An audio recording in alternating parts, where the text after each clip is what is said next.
नमस्कार विद्यार्थी मित्रांनो, स्वागत आहे एजी एमपीएससी आपल्या चालू घडामोडीच्या मराठी युट्यूब चॅनलमध्ये.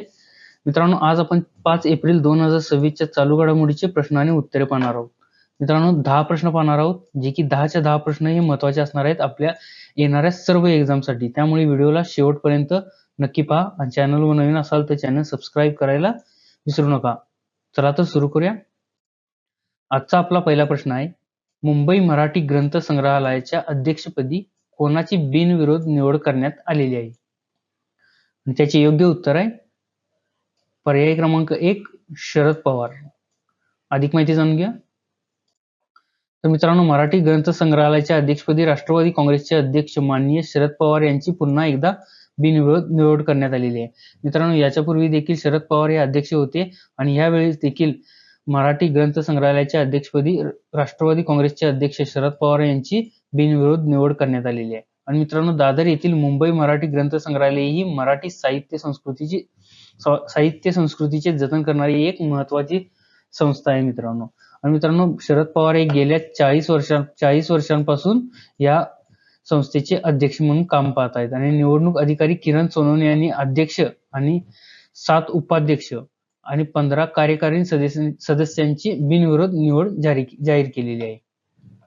चला तर पुढचा प्रश्न पाहूया. प्रश्न क्रमांक 2 आहे, चंद्राचे परिभ्रमण करणारे पहिले कृष्णवर्णीय अंतराळवीर कोण बनले आहेत? आणि त्याचे योग्य उत्तर आहे पर्याय क्रमांक 1 व्हिक्टर ग्लोव्हर. नासाच्या आर्टिमिस 2 या मोहिमेअंतर्गत चंद्राचे परिभ्रमण करणारे पहिले कृष्णवर्णीय अंतराळवीर कोण बनलेले आहेत? तर व्हिक्टर ग्लोव्हर हे बनलेले आहेत. तर मित्रांनो, नुकतेच 1 एप्रिल 2026 रोजी झालेल्या 10 दिवसांच्या चंद्र मोहिमेमध्ये 4 अंतराळवीर ओरियन या यानातून चंद्राभोवती फेरी मारून पृथ्वीवर परतील. त्या 4 अंतराळवीरांमध्ये व्हिक्टर ग्लोव्हर हे देखील आहेत आणि ते पहिले कृष्णवर्णीय अंतराळवीर बनतील जे चंद्राचे परिभ्रमण करणार आहेत. तर मित्रांनो, ते या ऐतिहासिक मानवी चंद्र मोहिमेत 4 अंतराळवीरांच्या चमूचा भाग आहे. आता जसे की मी सांगितले, जी 50हून अधिक वर्षानंतर चंद्रावर जाणारी पहिली मानवी मोहीम असणार आहे. चला तर पुढचा प्रश्न पाहूया. प्रश्न क्रमांक 3 आहे, एशियन स्क्वॅश फेडरेशन म्हणजेच ASF द्वारे men's player of the year 2025 या पुरस्काराने कोणत्या भारतीय खेळाडूला सन्मानित करण्यात आले आहे?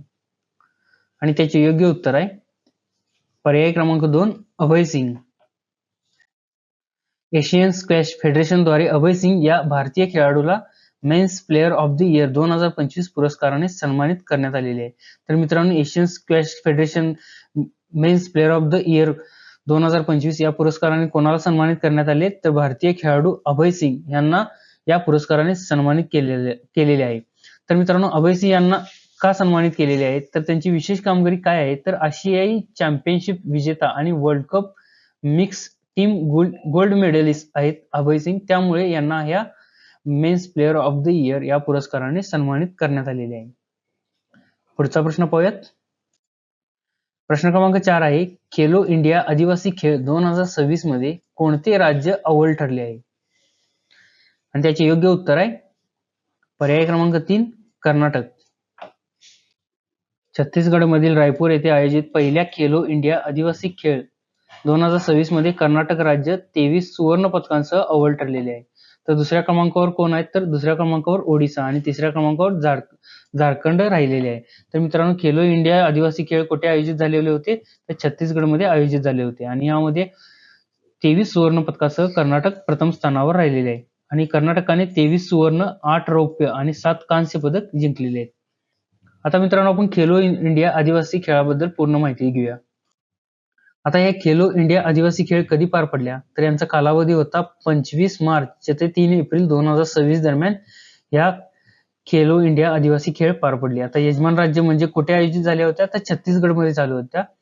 छत्तीसगडमध्ये आयोजित झाल्या होत्या. छत्तीसगडमध्ये रायपूर, जगदलपूर आणि सुरगुजा या 3 शहरांमध्ये या आदिवासी खेळ पार पडले. आणि यांचा शुभंकर काय होता? तर शुभंकर होता मोरवीर. आणि सहभाग किती राज्य होते? तर 30 राज्य या खेळामध्ये सहभागी होते. 30 राज्ये आणि केंद्रशासित प्रदेशातील सुमारे 3800 आदिवासी खेळाडूंनी या स्पर्धेत भाग घेतला होता. आता आपण या खेळांमध्ये किती पदकं मिळाली कुठल्या राज्याला ते पाहूयात. आता पहिल्या क्रमांकावर कोण राहिले? तर कर्नाटक राहिले. आणि त्यांना एकूण 38 पदके मिळाली. त्यामध्ये 23 सुवर्ण, 8 रौप्य आणि 7 कांस्य पदक मिळाली. दुसऱ्या क्रमांकावर कोण राहिलं तर ओडिसा राहिले. त्यांना 21 सुवर्ण, 15 रौप्य आणि 21 कांस्य पदकांसह 57 गुणांसह दुसऱ्या क्रमांकावर आले. तिसऱ्या क्रमांकावर कोण राहिले तर झारखंड राहिले. त्यांना 16 सुवर्ण, 8 रौप्य आणि 11 कांस्य असे एकूण 35 पदकं झारखंडला मिळाली. आणि चौथ्या क्रमांकावर आपला महाराष्ट्र राहिलेला आहे.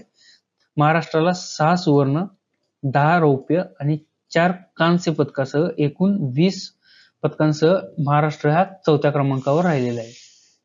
चला तर पुढचा प्रश्न पाहूया. प्रश्न क्रमांक 5 आहे, स्कूल चले हम ही कोणत्या राज्य सरकारची मोहीम आहे? आणि त्याचे योग्य उत्तर आहे पर्याय क्रमांक 4 मध्य प्रदेश. सार्वत्रिक शालेय प्रवेश आणि दर्जेदार शिक्षणाला चालना देण्यासाठी मोहन यादव यांनी भोपाळमध्ये स्कूल चले हम मोहीम सुरू केलेली आहे.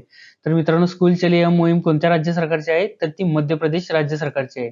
आणि मध्य प्रदेशचे मुख्यमंत्री मोहन यादव यांनी ही मोहीम सुरू केलेली आहे. आता ही मोहीम कधी पार पडणार आहे तर 1 एप्रिल ते 4 एप्रिल दरम्यान ही राबवली गेली, ज्यामध्ये 55 जिल्ह्यातील आणि 50,000हून अधिक गावातील सर्व मुलांना लक्ष्य करण्यात आलेले आहे. 1 एप्रिल ते 4 एप्रिल दरम्यान ही मोहीम राबवली गेली. आता ही मोहिमेचा उद्देश काय असणार आहे तर ही मोहीम प्रवेश उत्सवाशी संलग्न असणार आहे. म्हणजे की सार्वत्रिक शालेय प्रवेश वाढवणे या मोहिमेचा मुख्य उद्देश असणार आहे. आणि ज्यामध्ये 5.6 कोटी पाठ्यपुस्तक आणि शैक्षणिक साहित्याच्या वितरणावर लक्ष केंद्रित करणे देखील या स्कूल चले हम मोहिमेचा उद्देश असणार आहे. चला तर पुढचा प्रश्न पाहूयात. प्रश्न क्रमांक 6 आहे, नागरी विमान वाहतूक महासंचालनालयाचे नवीन महासंचालक म्हणून कोणाची नियुक्ती करण्यात आलेली आहे? आणि त्याचे योग्य उत्तर आहे पर्याय क्रमांक 3 वीर विक्रम यादव.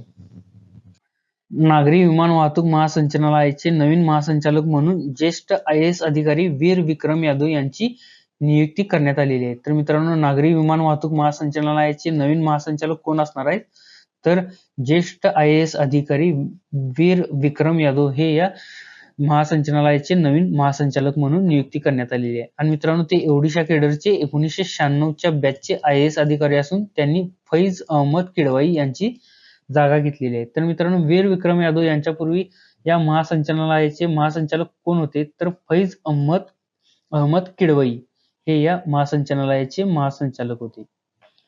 चला तर पुढचा प्रश्न पाहूयात.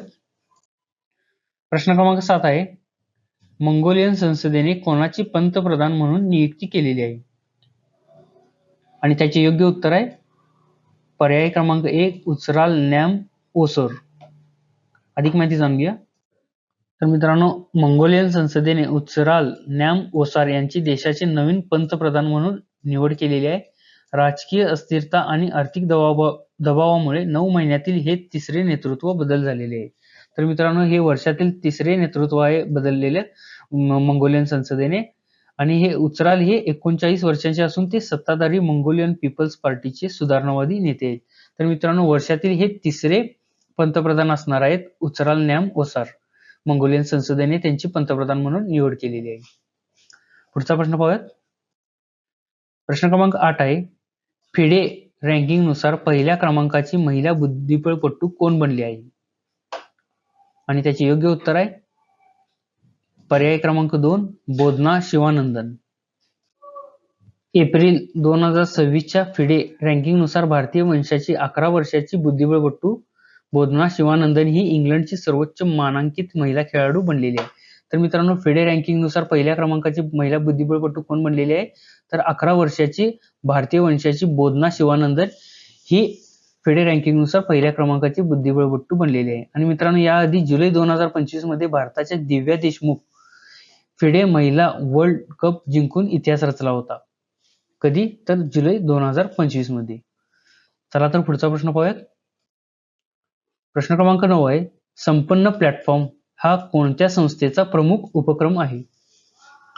आणि त्याचे योग्य उत्तर आहे पर्याय क्रमांक 4 निवृत्ती वेतन आणि निवृत्ती वेतनधारक कल्याण विभाग. अधिक माहिती जाणून घ्या.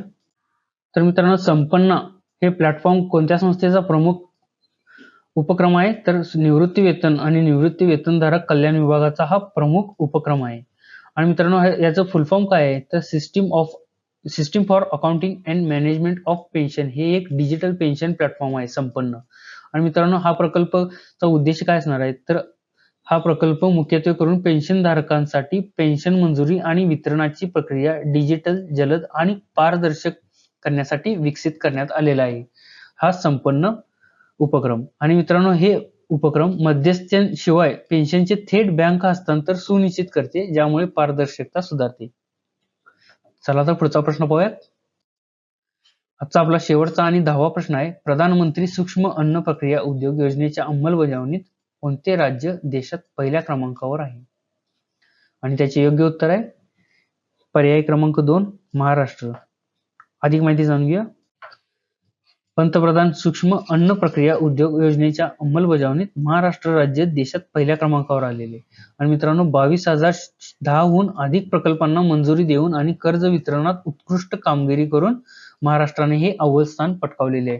तर मित्रांनो हे सूक्ष्म अन्न प्रक्रिया उद्योग योजनेच्या अंमलबजावणीत महाराष्ट्राचा पहिला क्रमांक का आलेला आहे तर महाराष्ट्र राज्याने एकूण 22,010हून अधिक प्रकल्पांना मंजुरी देऊन आणि कर्ज वितरणात उत्कृष्ट कामगिरी महाराष्ट्राने केलेली आहे. त्यामुळे महाराष्ट्र राज्याने देशात प्रथम क्रमांक पटकावलेला आहे. आणि या योजनेमुळे काय झालेलं आहे मित्रांनो तर या योजनेमुळे ग्रामीण भागात प्रक्रिया उद्योगांना मोठी चालना मिळालेली आहे. तर मित्रांनो हे होते आजचे आपले 5 एप्रिल 2026 चालू घडामोडीचे प्रश्न आणि उत्तरे. मित्रांनो 10च प्रश्न पाहिलेले आहेत जे की सर्वच्या सर्व आपल्या येणाऱ्या सर्व एक्झामसाठी महत्त्वाचे होते. मित्रांनो व्हिडिओ कसा वाटला हे कमेंटमध्ये नक्की सांगा. आणि चॅनलवर नवीन असाल तर एज्यू MPSC हे आपले चॅनल सबस्क्राईब करायला विसरू नका. धन्यवाद.